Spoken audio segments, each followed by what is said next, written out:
Hello, everybody. Welcome to part 3 of your heart and circulatory system in this advanced webinar series. And you all know who I am. I'm Dr. Peggy Parker, and I'm a naturopathic and European biological medicine physician.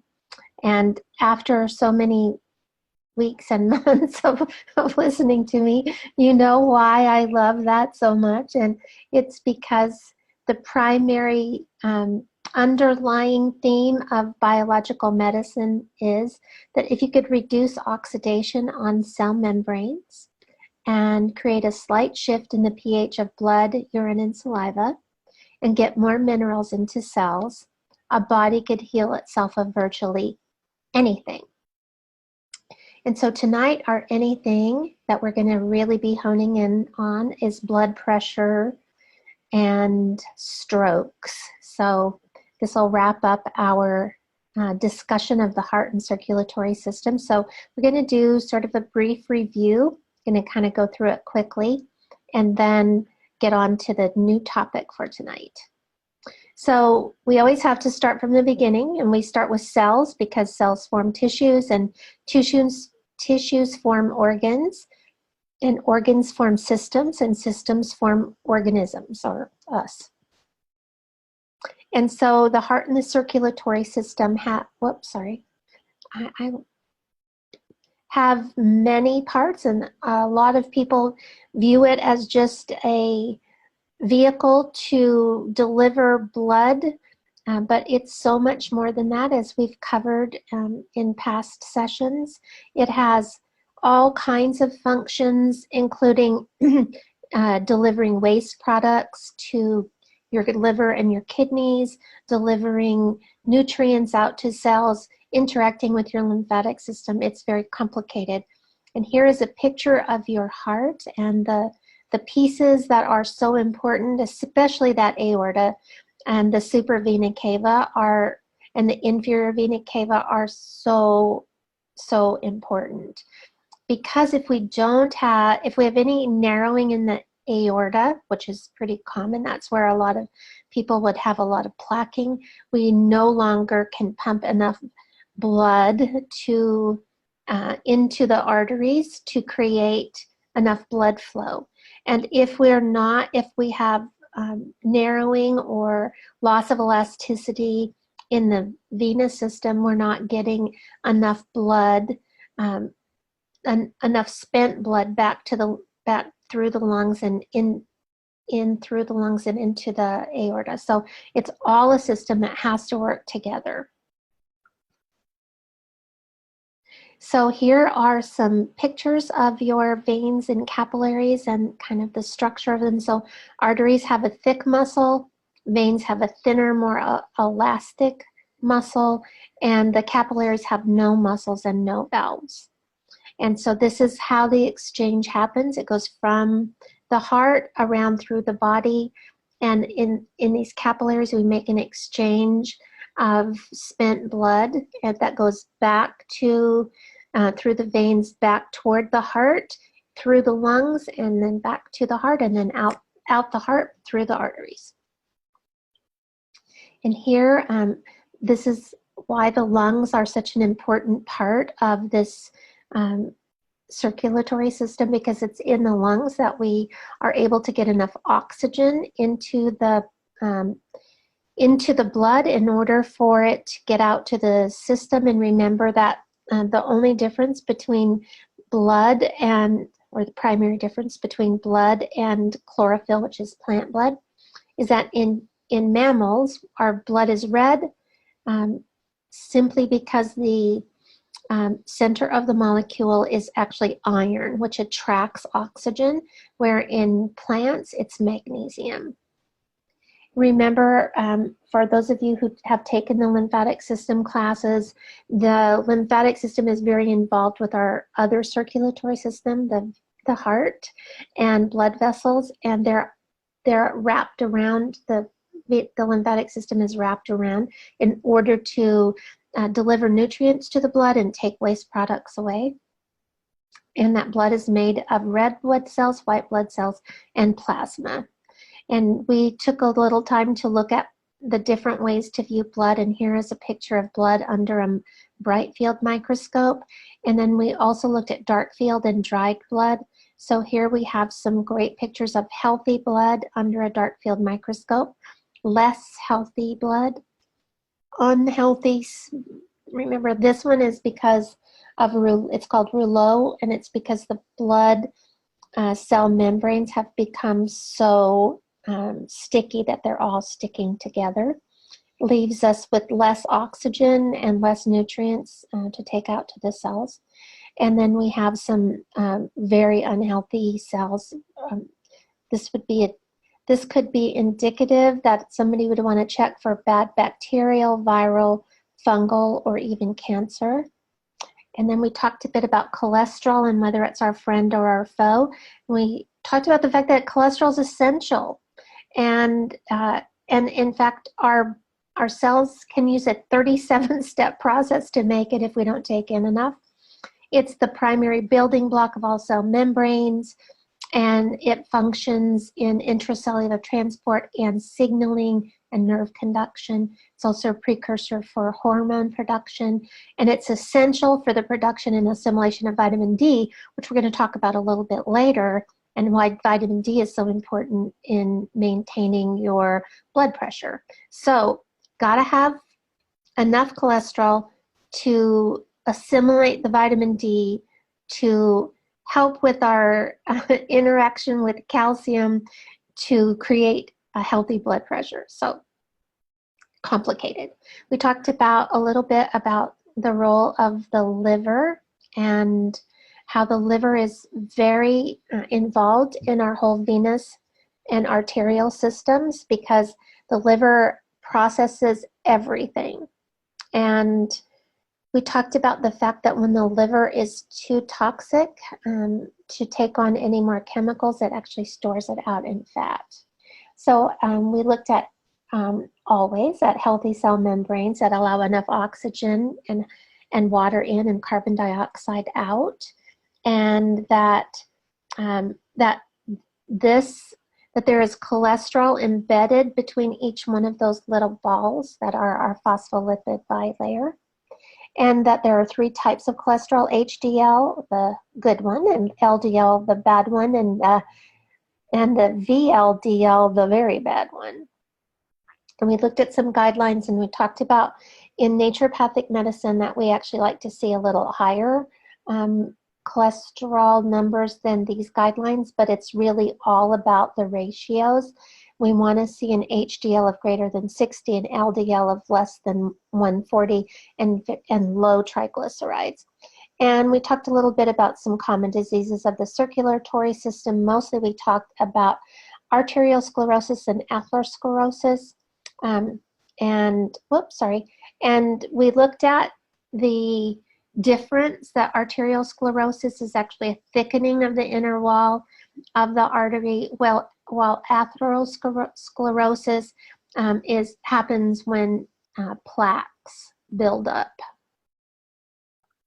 and it causes a narrowing of the arteries so that we are unable to get enough blood flow through.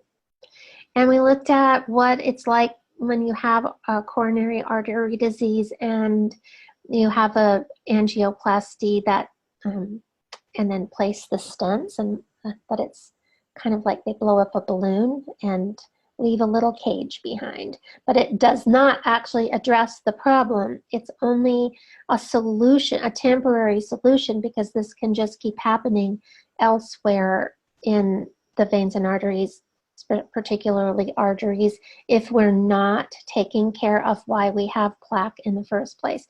And that plaque is caused by oxidized cholesterol, but it is also temporary. It's supposed to serve as a temporary patch.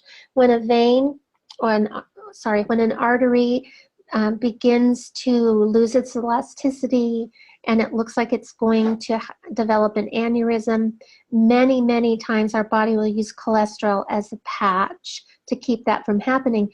But as we have too much oxidation happening, then we create a very oxidized cholesterol patch that becomes hard. And as it hardens and it grows bigger and bigger, we start to see some real blockage in the arteries. We talked about some ways we could clean it up, and we'll get to those tips a little bit later, but let's talk about blood pressure. So for those of you who don't quite understand what blood pressure is, it is it's the measurement of the force that's exerted by the blood going through the artery. So it's the amount of force that's that's being pressed against the walls of the artery, okay? So the blood pressure reading comes in two parts. The systolic pressure, which is the top number when you say it's 120/80 or it's 200/140 or whatever. Then we start to see that top number is the amount of pressure, the amount of pressure in the arteries that happens when the heart beats and fills up the artery. And the diastolic number is the bottom number, and that's the pressure in the arteries between heartbeats when the artery is resting.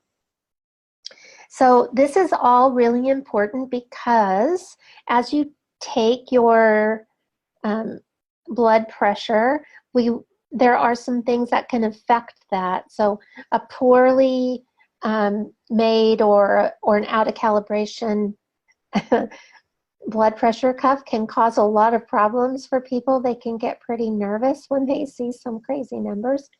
But these numbers are important because if we have too much pressure on the arteries during the systolic phase, we can start to create aneurysms or other problems that can start to wear down that thick muscle of the artery and cause some weakening of the blood vessel.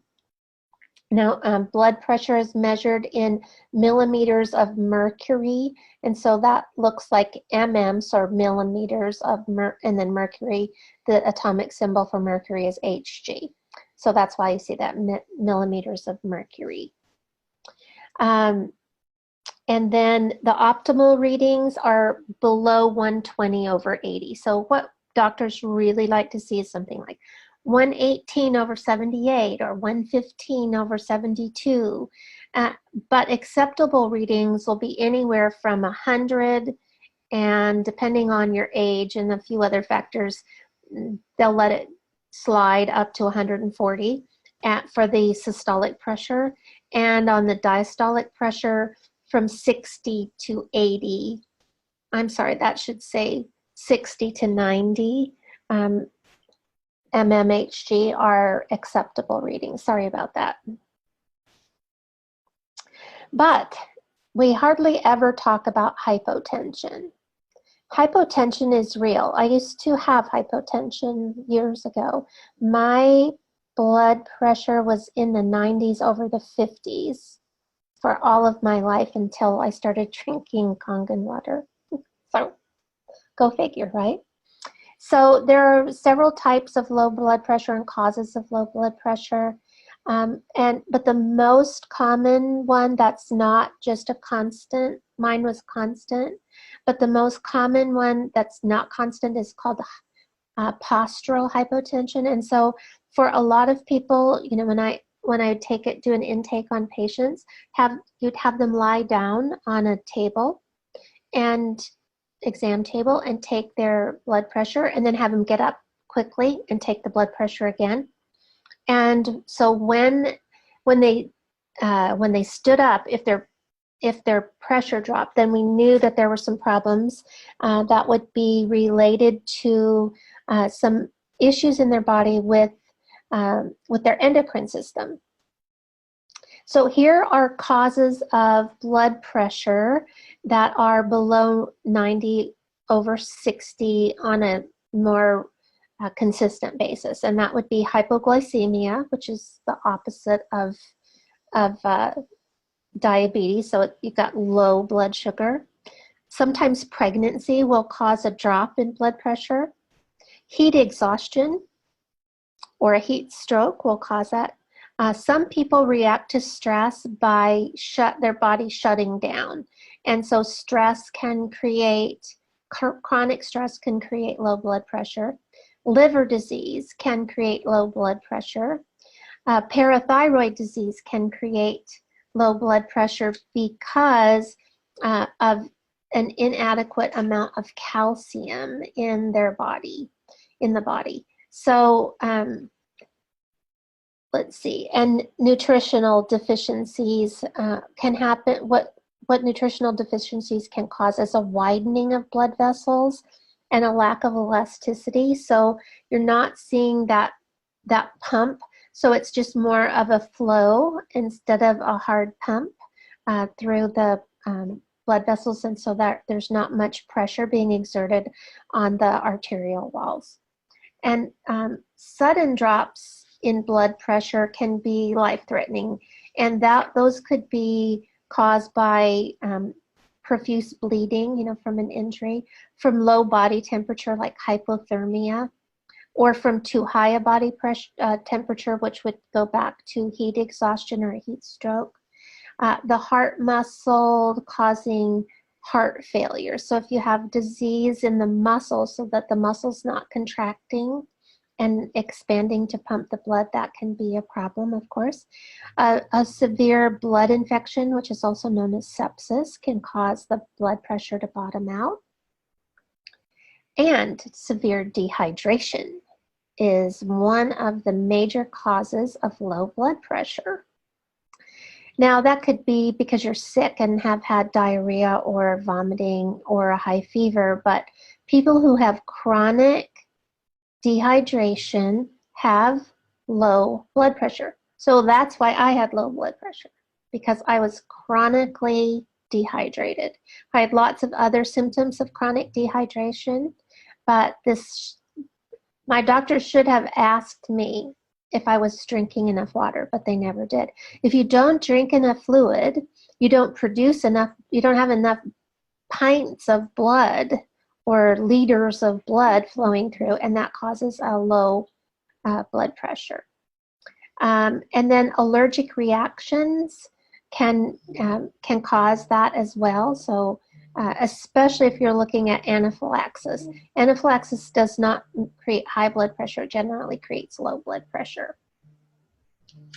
So when I said that when I would do an intake of a new patient and have them lie down, take their blood pressure, and then stand up quickly, one of the things that I would look at next is this person properly hydrated? Does the person have a liver problem? Do they have a parathyroid problem? Do they have an adrenal problem? Now, sometimes people who are taking drugs to control high blood pressure actually get low blood pressure. So that can be a problem. That would cause postural hypotension.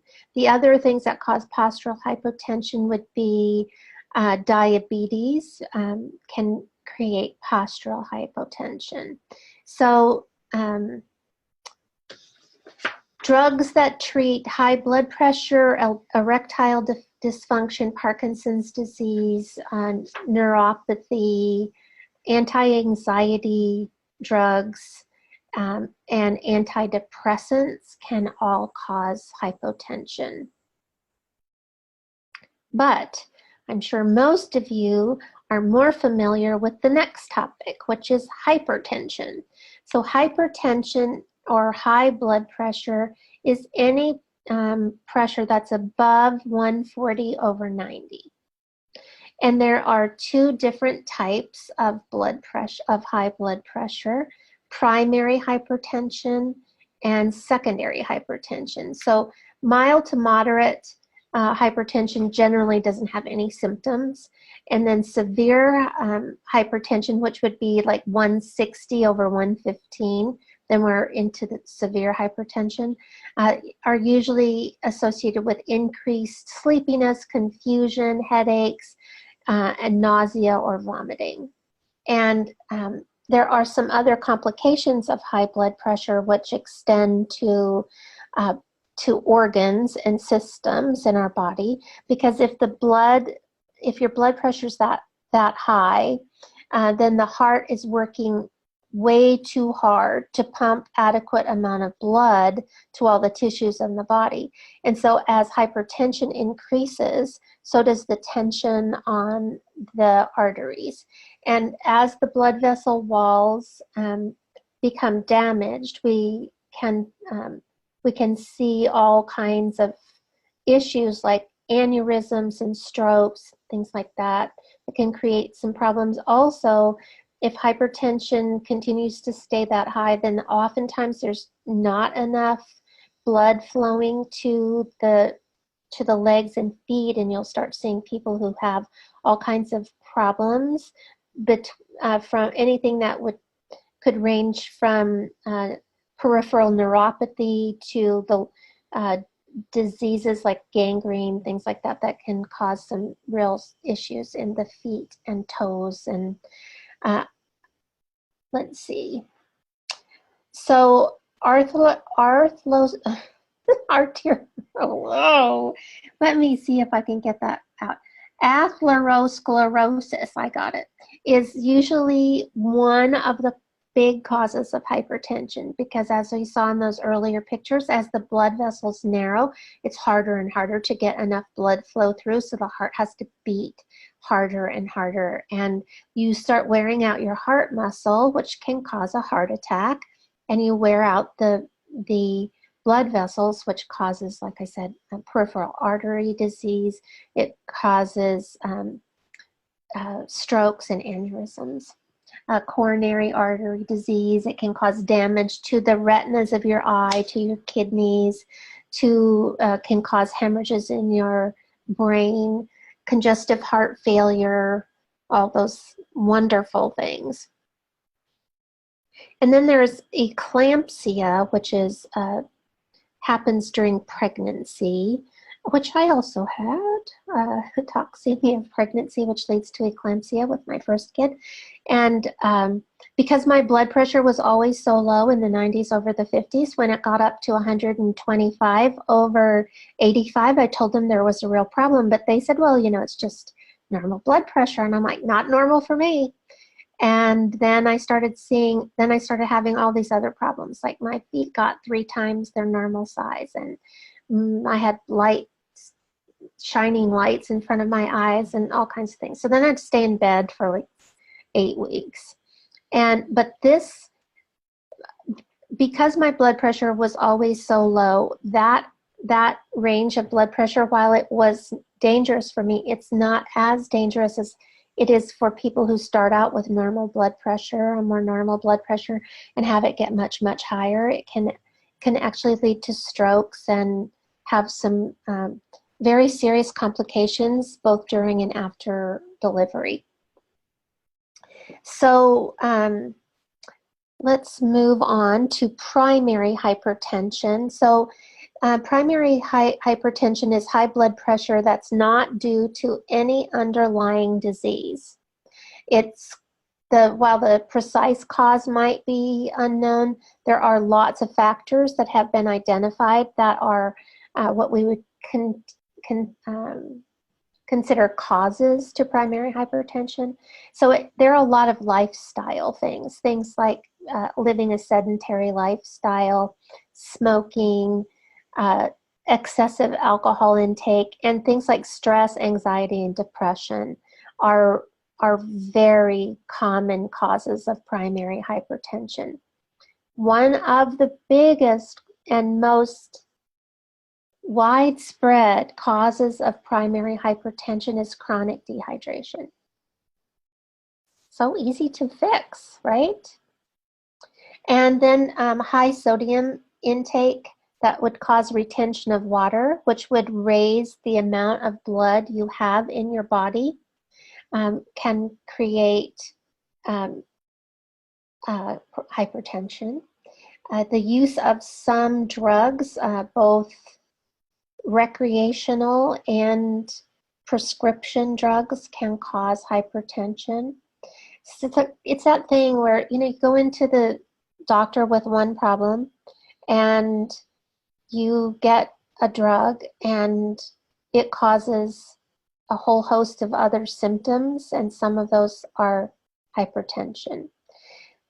One really big thing is nutritional deficiencies. So we talked last time about the narrowing of blood vessels from excess plaque, which is going to be part of your diet.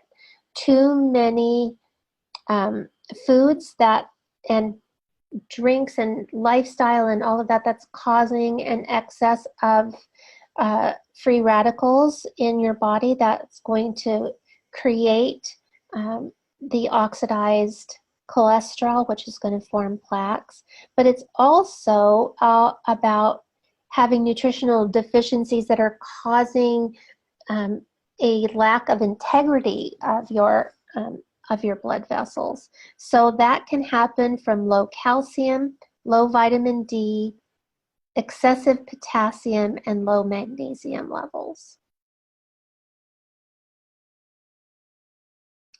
Now let's talk about secondary high blood pressure. So that can happen from hormonal abnormalities that can be the result of thyroid, either hypo or hyperthyroid, adrenal, either excessive adrenal overload, which means that you're in fight or flight mode all the time. And this is going to be one of, not our next series, which is on the lungs, but the one after that is going to be on our endocrine system. So we'll talk a lot more about the thyroid, adrenal, and parathyroid.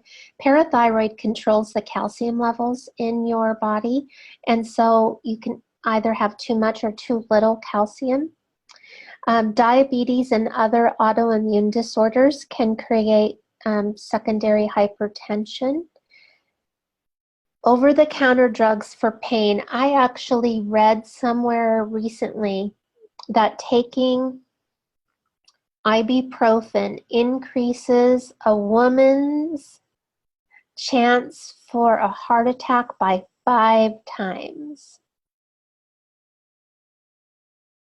Things like decongestants can cause an immediate problem with hypertension. It can cause your blood pressure to spike like crazy. Much better to use a neti pot and some 2.5 and 11.5 water, right? Makes sense. Birth control pills, especially the higher dose birth control pills, one of the side effects can be hypertension. And then atherosclerosis, or hardening of the arteries, narrowing of the blood vessels. Sleep apnea. So for those of you who have a partner, or maybe it's you who has sleep apnea, one of the things that is one cause of secondary hypertension, because your body never rests when you have sleep apnea. Never has a chance to get into a deep sleep because you're constantly going without enough oxygen and then to get some oxygen in. So sleep apnea is a huge problem. This is something that if you have a partner or you yourself have sleep apnea, not only is it disturbing to everyone in the house because you snore so loud, but it's also really dangerous for your health. And so it's important to look at the reasons that you have sleep apnea. Most of the time, people who are overweight have sleep apnea because when they lie down, they get too much pressure on their throat from their double, triple, and quadruple chins. And it puts too much pressure and they aren't able to breathe very well. So going to a sleep doctor would be really important. Obesity is a cause of secondary hypertension. It's also a cause of sleep apnea, so losing weight can actually help both. Stress can cause secondary hypertension. Kidney disease can cause secondary hypertension because you are not able, which when we get to the kidney portion of these advanced classes, you'll see how crazy the tie-in between hypertension and kidneys are. Kidney function is so essential to keeping blood pressure normalized. It's really pretty remarkable, the connection. And it's all about the integrity of blood vessels. So if you don't have an integrity of blood vessels in your kidneys, it creates more hypertension. But hypertension can destroy or damage those small blood vessels in the kidneys, and so it's a downward spiral. So, you know, the best thing we can do is keep our blood vessels healthy. The way we do that is by making sure that we are reducing oxidation that's causing a problem with the blood vessels in the first place. Recreational drugs like cocaine and amphetamines really raise your blood pressure through the roof. Now, I'm so old that when I was young, really young, and about the time I got to middle school was about the time that, for those of you who are old enough to remember her, Twiggy popped on the scene. And once Twiggy popped on the scene, everybody thought that you should be stick skinny. This was the beginning of people being underweight. And so doctors prescribed amphetamines all the time.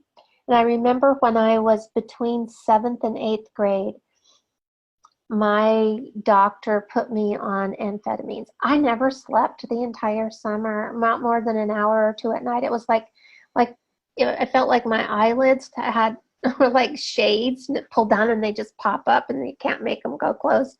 And I existed on Tab, which was the diet drink of choice back in those days. My mother really didn't know anything about nutrition, which is one of the reasons that I do know a lot about nutrition. So anyway, I can tell you that was the only time in my life that I had, besides when I had toxemia, that I had normal blood pressure, which wasn't normal. It was actually really high blood pressure for me. Now, remember that which isn't on here, and it should be, another one of the big contributing factors to secondary hypertension is also chronic dehydration. Now, think about the fact that if the water that you're drinking cannot penetrate your cell membrane because your cell membrane is so oxidized, and the water that you're drinking is highly oxidized, because, you know, if you measure your water with an ORP meter, you're measuring tap water, it is a positive, sometimes positive 600 or 700. So that's a lot of free radicals in the water. So if you're drinking water with lots of free radicals in it, and you're adding to your free radical load, and on top of that, now you already have thick, sticky cell membrane, so it's not letting enough water in. Now you're just creating more and more and more dehydration in the body, no matter how much water you drink. Because once I started understanding how important water was, I drank more than a gallon of water a day, but I was still chronically dehydrated because I was drinking RO water and adding some minerals in. And, you know, those minerals are not organic minerals. They're inorganic minerals that cause a lot of other problems, including excess calcium, not the calcium you get from food. Excess calcium that you get from your water means that it's taken it out of the earth. It's like limestone. Now, how many of you have seen what limestone looks like? Imagine if your blood vessels are like limestone, and your heart is like limestone, and your kidneys and your liver are like limestone. You can literally turn yourself into a statue by having too much or excessive amounts of inorganic calcium. So while secondary hypertension can be treated with with organic calcium, inorganic calcium can cause the problem in the first place.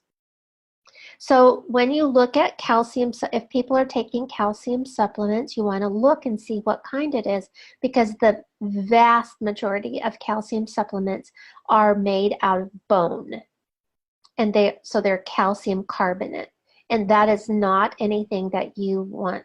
If it didn't come from something that you would eat, you don't want to take it as a supplement, because it's just a concentrated amount of that. Since we don't eat dirt and we don't eat bones. Like dogs can eat bones and they benefit from that calcium. We don't.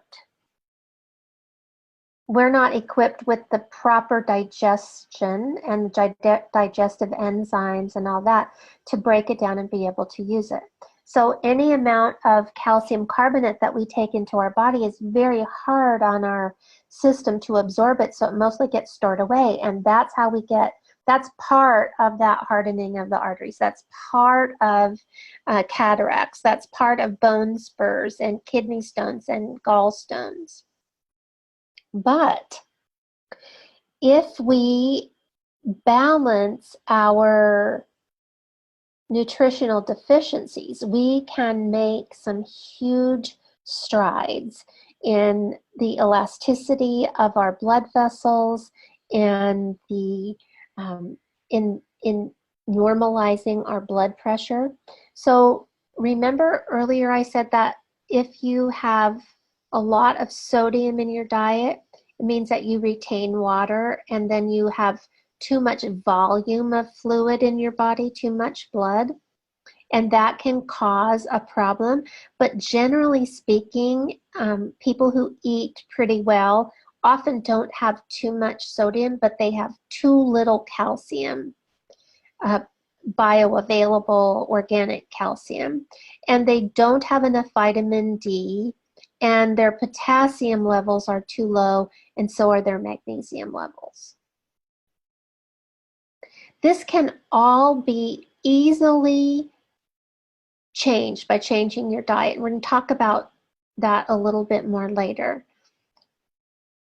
But mostly what you have to do in order for absorption in the cells to happen is to change the cell membrane. Remember, we have those pumps and channels and receptor sites, those proteins that are embedded in the cell membrane that are supposed to take in the minerals, the vitamins, the enzymes, the hormones, all that are necessary to create healthy cells. We have to have all of them, but if we have not removed the excess oxidation from the cell membrane, not enough of any of that gets in.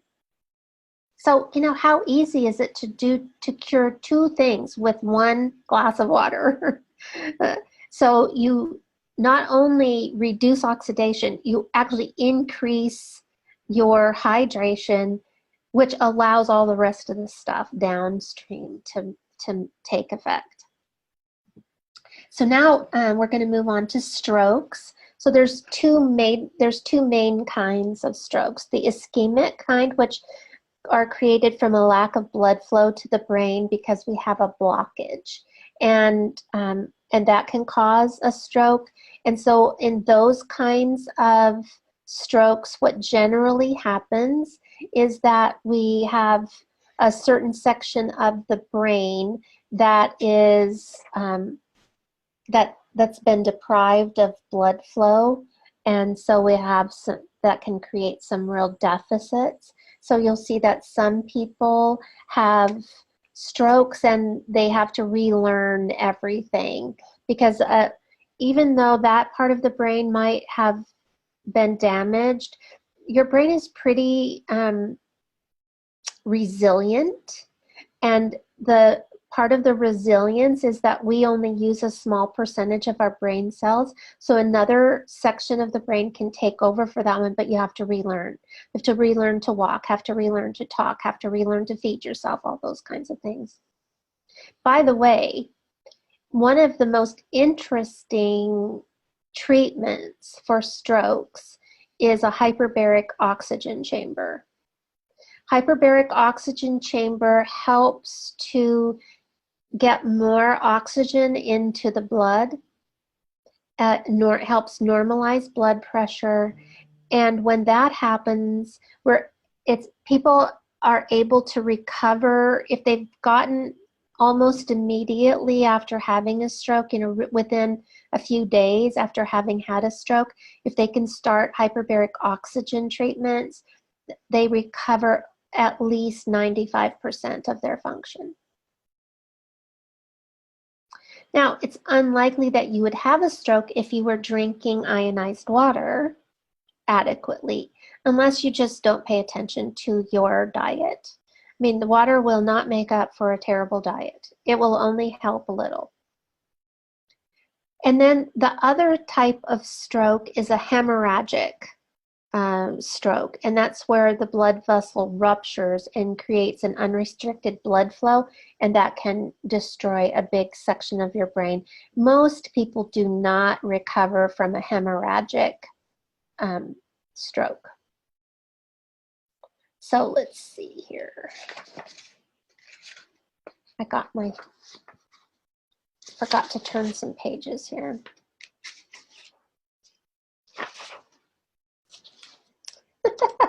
Forgot to turn a lot of pages. All right. Well, anyway, strokes can be a result of plaque on the ischemic side, or it can be a piece of a blood clot that has broken off and traveled to the brain. That's pretty common. So when you have peripheral artery disease because of lack of blood flow to the extremities, one of the things that happens is that you often get a blood clot in your leg, like deep vein thrombosis, that kind of thing can happen because of a lack of proper blood flow.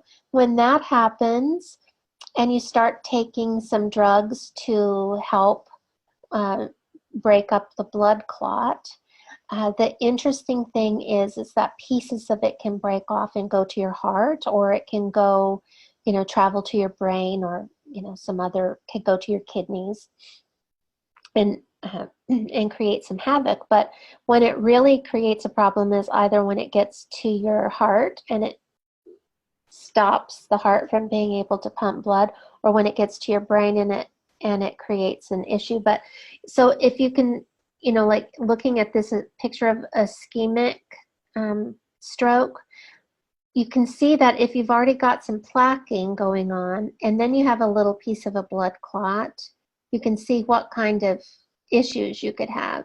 So again, this whole thing is about preventive medicine. And while I think that there's a lot of good to be done by using herbs, and there's a lot of amazing work to be done by changing diet, if we don't start by removing oxidation, we don't really get anywhere. We make tiny strides instead of big strides.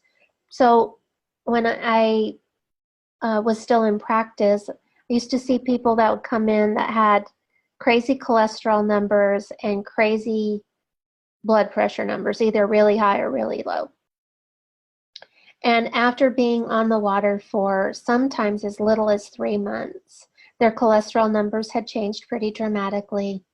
In terms of the ratio of HDL to LDL was moving in the right direction.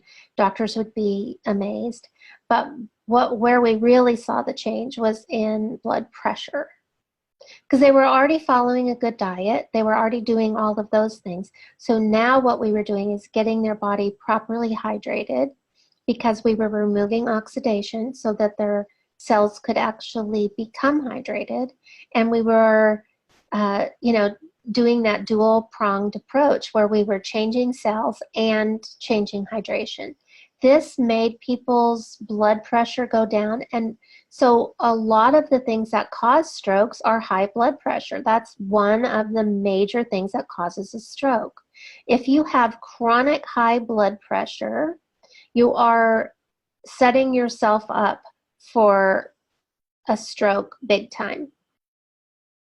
So remember primary hypertension, that's about 95% of the 90 to 95% of the hypertension that's in the world is the primary kind, and the smaller percentage is the secondary type. And ischemic strokes happen more often than hemorrhagic strokes. So atherosclerosis, ischemic strokes, and primary hypertension all have mostly the same underlying cause, and that is high rates of oxidation that are causing blockages because of oxidized cholesterol. So you can see they're all pretty tied together. Now the hemorrhagic stroke is the opposite. This is where we have weakened blood vessels that didn't get a plaque lay down, that didn't get a cholesterol lay down. And so now things like hemorrhagic strokes and aneurysms would be in that area where we have blood vessels that have lost their elasticity and have no integrity in that thick muscle. Remember, arteries have the thick muscular wall. Well, that has changed due to lack of nutrition. All right, so high blood pressure, smoking, diabetes, obesity, a sedentary lifestyle, lots of different medications can cause a stroke. Unhealthy blood vessels, which happen from diet, and atherosclerosis. So let's look at it's called FAST. Like, these are the signs of a stroke. This is what how you tell. So F would be for facial drooping, A for weakness in the arms, S for speech difficulty, like all of a sudden you either can't make a word come out, or you're trying to say something and something else comes out, or you start slurring your words.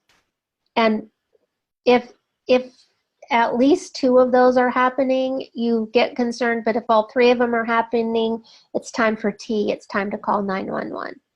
So you've got to handle it as quickly as possible. The faster you can identify that someone's having a stroke and do something about it, the more likely they are to live and to recover. So remember FAST: face drooping, arm weakness, speech difficulty, time to call 911. So let's go to our tips, because this is where we're going to get some of our more dietary related info. So tip number 1, we all know why. We're going to change the water. Got to get that hydrogen gas and those free electrons in, so we can make those bodies lower their rate of oxidation and increase hydration. Got to change your diet, because we need the fiber from grains, we need the fats from certain kinds of foods, we need the minerals from things like nuts and seeds, we need the essential fatty acids that we can find in coconut oil and olive oil.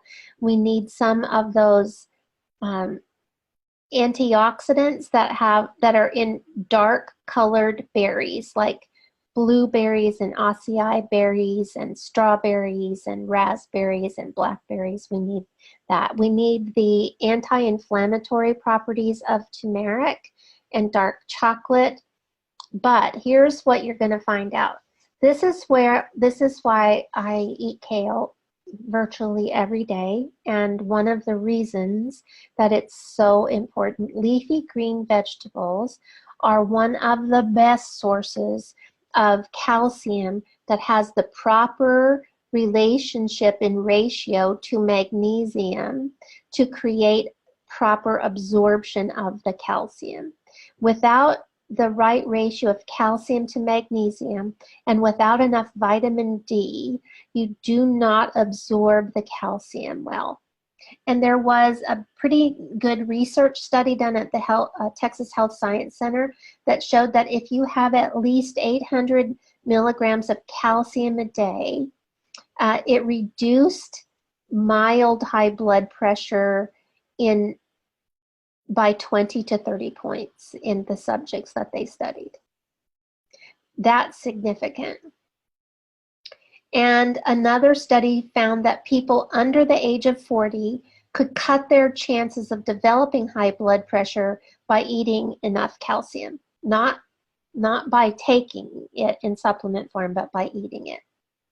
And the chances of high blood pressure went down on an average of 20% for every 1,000 milligrams of calcium consumed by every day by people who were not more than moderate drinkers. So if you drink more than one drink a day, you lower the amount of calcium absorption. So it's really important for you to think about how to get the calcium in when it's also accompanied by magnesium, and how to get enough vitamin D in your diet. So remember, vitamin D, one of the most effective forms of vitamin D comes from exposure to sun. So you really got to get your sun in early in the morning, later in the day, when there are not the burning rays, UVB rays. You don't want those. You want the UVA rays, because that helps you create vitamin D in your skin. Now, it's the most absorbable type of vitamin D. The vitamin D that you take in supplements is less absorbable by the body, so less useful. And you do store vitamin D in your body when you get enough sun during sunny months. For people who live in sunny climates, it's easy. For those of us who went through like February and March in Washington, where we didn't see the sun, it's a little more difficult. And so that's why you got to store it up in the good months. I always tell people, the great thing about living in Washington is that it's idyllic in the summer. It's not usually too hot, so you can enjoy it at least part of the day outside. And, if you're going to spend more than 2 or 3 hours in the sun, or if you're going to spend time in the sun when you have burning rays available, you do need to use a natural form of sunscreen. Other than that, you really want to actually expose your body to sunlight. It doesn't have to be super direct. It can be, you can be under a tree as long as you're getting some sunlight on your skin. It's not like you can get it in the shade just because you're outside. You do need the exposure to the sun, but it doesn't have to be a lot, and it doesn't have to be for long periods of time. You just need to do it often. In fact, there have been some studies that showed that people can get enough vitamin D in the winter with just your face and hands exposed and spending at least 20 minutes in the sun. Now, I don't know, I think only if you were in the class on eyes, would you have learned that there is a direct relationship between your eyes and your hypothalamus that is dramatically affected by glasses, sunglasses, and contacts. And so it's really important to be out in natural light. So this is the time in the summertime when you can take care of everything all at once in 20 minutes. You can be outside in non-burning rays, without glasses, contacts, or sunglasses, enjoying some time in the sun, getting in your vitamin D, and creating a situation where you're getting enough natural light in through your eyes to positively affect your hypothalamus, which is the master gland in your endocrine system that controls everything downstream, which you'll learn more about. So the ratio that you need to think about when you're thinking about vitamin D is that you need about a calcium, only about 20 to 30% of the calcium that you eat will be absorbed if you don't have enough vitamin D. So kind of important. So let's see. So in some people have really low vitamin D levels. My daughter, my middle child is one of them. She lives in Austin. She doesn't go out in the sun. She won't listen to me because she's my daughter. You know how that goes. And so she's a redhead. She slathers herself with all kinds of sunscreen if she does go outside. So she never has enough, and her vitamin D levels are dangerously low. She's also was a vegan for over a decade and is a pretty strict vegetarian now. And she doesn't, for a long time, she was a vegetarian before she became a vegan. And I had to teach her that vegetarian actually comes from the root word of vegetable, because her vegetarianism was really based on philosophy of not wanting to harm animals. And so she was eating chocolate, pasta, and cheese, which was not helping at all, right? And French fries, stuff like that. So she now, then she learned to eat vegetables and she was better, but it has caused these low vitamin D levels and lack of absorption of calcium have caused a lot of problems for her in her ligaments, and she suffers from a lot of pain in the ligaments in her lower half of her body. So, your diet really is important, and even if you're eating well, you still have areas of improvement to be made. We're going to talk about one of those in a little bit. Now, tip number 3 that we've talked about before is avoiding common allergens in processed food like wheat and corn and sugar and eggs and soy and preservatives and food colorings. And tip 4 is stress reduction. And tip 5 is the alternating hot and cold water showers. Now, here's tip 6. This is a great one. Celery juice. So celery juice is kind of a cure-all. Celery in itself is kind of a cure-all. It will actually lower your blood pressure, and that is because it has bioavailable sodium, not the sodium that we're eating in the form of salt, which is like calcium from bones or from rocks. Any of that is very difficult for our body to process. So people who eat a lot of salt on their food are more likely to cause kidney damage, high blood pressure, that kind of thing. But if you take in bioavailable sodium from celery, it actually lowers your blood pressure. It actually increases the integrity of the electrolytes in your body. The sodium in celery is the kind of electrolyte that helps carry electrical impulses. So think about your water ionizer. When you have the enhancer tank in there, that's saline, so it's just salt water. What happens when you introduce the salt to the water that's passing through an electrical field? It causes more electricity to flow through the water, which splits more water molecules, which gives you the high pH and high antioxidant rate, right? Well, so think about that in your whole electrical system in your body. If you have enough bioavailable sodium, you're also able to get more electrical impulses to move through your nervous system. This is so important.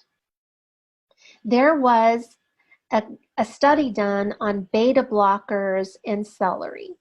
And celery was 5 times more effective than beta blockers. Now, I'm going to challenge you. Celery juice kind of doesn't taste that great. Like if you juice celery, I don't really love it. But if you dilute it, you should always dilute all your juices, no matter what kind it is. If you dilute it with 2/3 ionized water, 1/3 celery juice in your glass, wow, it doesn't taste so bad. And now you're adding more ability for the celery juice to get into the cells. You're increasing the absorption, you're reducing the oxidation, and you're increasing the amount of antioxidants. Pretty amazing. So there is a chemical in celery that lowers blood pressure, and it is, it's called 3N-butylphthalide, or 3NB. And it's what gives celery that aroma of smelling like celery. And it's unique because the active blood pressure lowering compound is found in a high concentration in celery and not in other vegetables. So adding more celery to your diet in general, you just, eat a celery stick or 2 or 10. But juicing some celery has dramatic health effects. If you drink a little glass, like 4 ounces of 2 to 4 ounces of celery juice every day, you will see a fairly dramatic difference in your overall health. Let's see. Oh, it's also a diuretic. Celery is a diuretic. So better than taking the prescription diuretics. And it turns out that they have been used for centuries in Chinese medicine. There you go. All right. Regular exercise, whether you like to do something that enhances your sense of relaxation and you like some, just quiet time, yoga is a great option.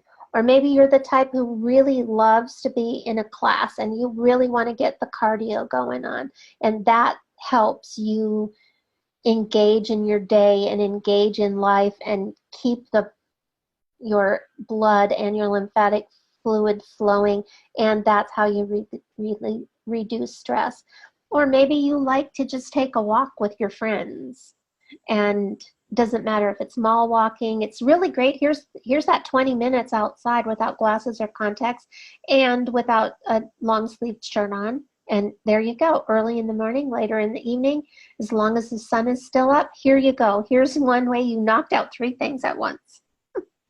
And don't forget to take your small water bottle with ionized water.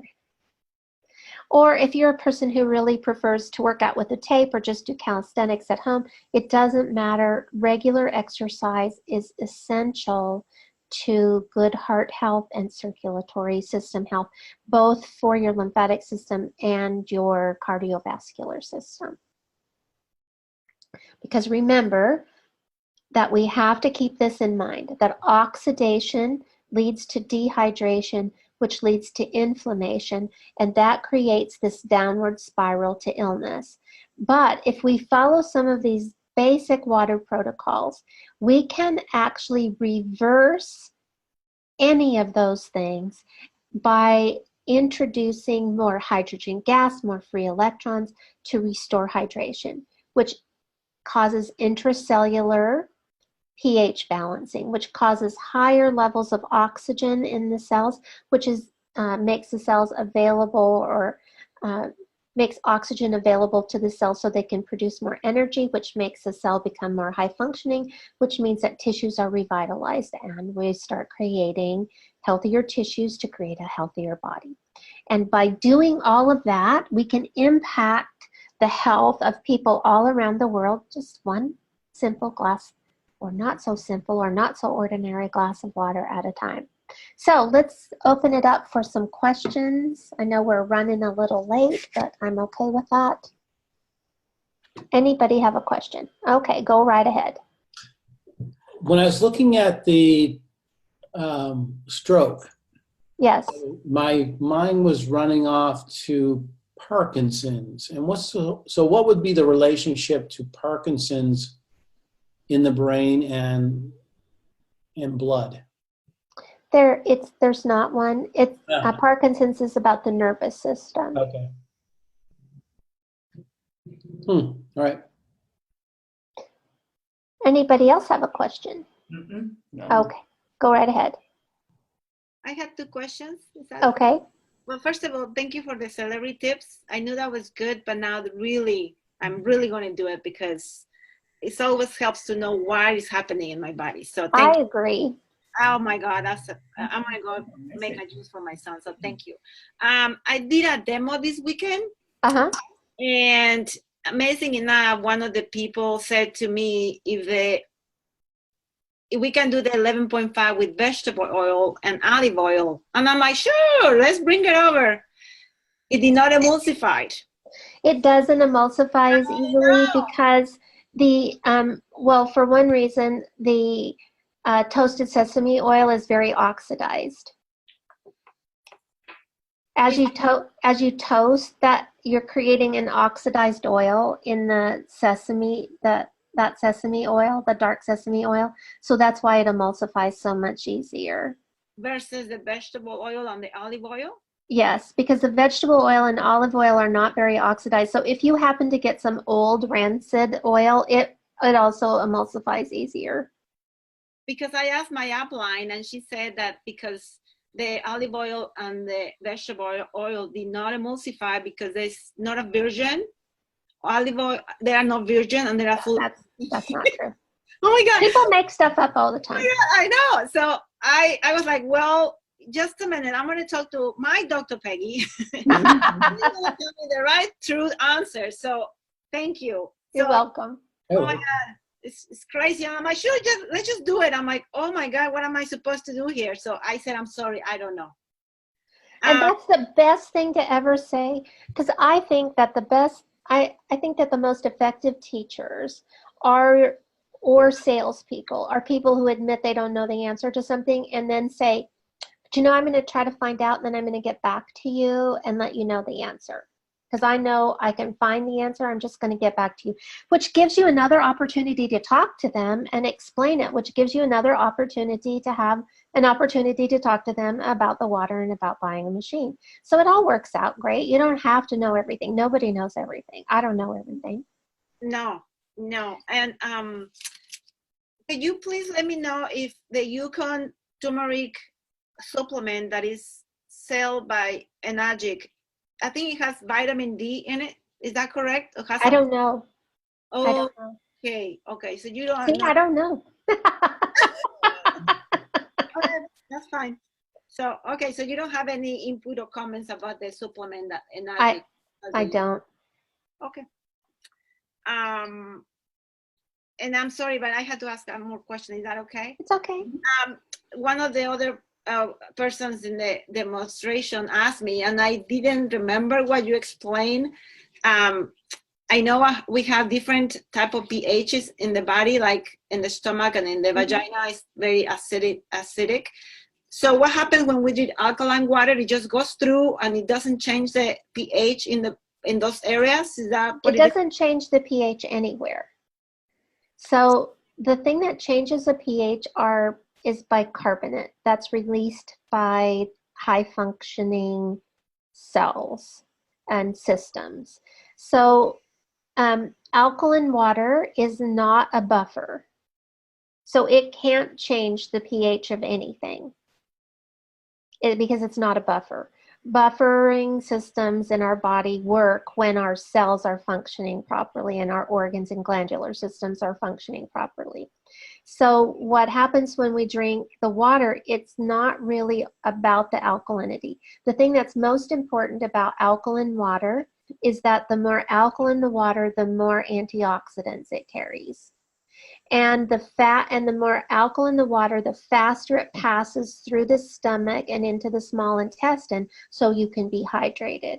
And so if you're drinking ionized water that has lots of antioxidants in it, and it goes through the stomach and into the small intestine, then that's where your bloodstream and your lymphatic system are picking up the water with its antioxidants and carrying it throughout the body. So it's never our job or our attempt to create an alkaline body. We want to create one that's balanced. So whatever the pH for that cell is will happen, because when the odd thing is that when like the vagina is supposed to be about 4, pH 4. And if we introduce things to it that cause it to be more alkaline, we get a yeast infection or a bacterial infection, or we get all kinds of things, candida, all of that can happen because we made it too alkaline, right? It's not because it got too acidic, it's because it got too alkaline. The same with our skin. We can have some real skin problems if we make our skin too alkaline, because it's supposed to be about 6, pH 6.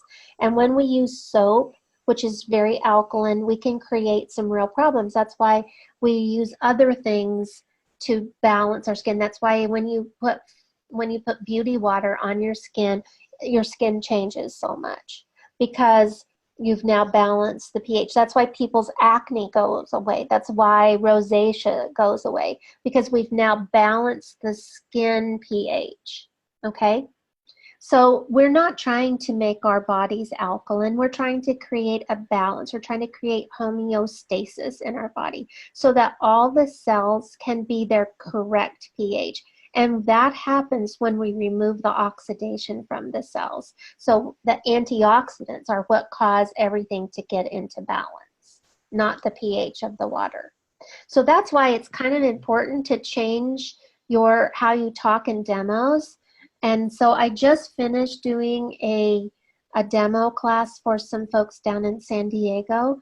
And I'm getting my act together to be able to do another class for any of you who've taken at least the intro class, so I can help provide you with the PowerPoint presentation that's short, stays scientific, and keeps people on track so that you can make your point. And then after you're finished with that, then you add in some of your little experiments. But I'd be happy to, if you all are interested, I'll be happy to put one of those together sooner rather than later. Yep. Okay. Do we need to put together some people and then you will be willing to come to do a demo? Well, no, it's not that. We'll do a workshop, an online workshop. And so once we have a group of people ready for an online workshop, it'll take about 3 sessions, 3 1.5-hour sessions to get through it. And at the end of that, you'll get a PowerPoint presentation with an entire script that you can use to practice and, put your own spin on it a little and, Okay, good. Make it your own, as they say. Sure. You will let us know that we have to plan it. Okay. I'll let you know. If everybody will let me know if they're interested, or if you've got people in your upline or downline that are interested, people in your team, then we can plan appropriately for that. Okay? Yes, thank you so much. You're welcome. Anybody else have a question before I let you go? Yep. Are we good? Yes. Okay. Next week we start the lungs, kind of an important one. So if you haven't signed up, I forgot to change the price back, so you'll have until midnight to sign up, because the more forgetful I am, the better it is for you. The lung. So we need to sign up for the next course next Monday?